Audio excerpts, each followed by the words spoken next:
मु आज यह जिला स्तरीय आदर्श संसद रे बाचस्पतिर भूमिका ग्रहण करियोछि जहाद्वारा मु कि भलिया आम संसद को परिचालित करी से ही भली मु से शिखी पारिछि और प्रकृत आगामी दिन प्रकृत में मुझे राजनीतिज्ञ हो गढ़ी बोली मोर आशा अच्छी मुझे संसद निजे बुझी पारिली जे क्यों भलिया संसद को परिचालना करिहेब संसद राजनीतिर भूमिका कौन अच्छी यह मुझे जानीपारी आज धन्यवाद।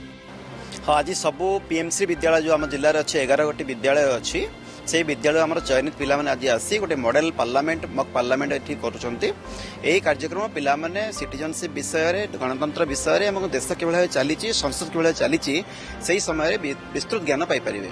हाँ पाखापाखि आम 45 जन पिला जोगद शिक्षक शिक्षयित्री अच्छा से सब विद्यालय मानक छाया विधानसभा हो सारी विद्यालय स्तर चयनित पिला ही आज आसी जोगद 2 जन पिला राज्य स्तर को जीवे मक यूएनओ रे जोगदेवे 11 गोटी स्कूल पिला अच्छा।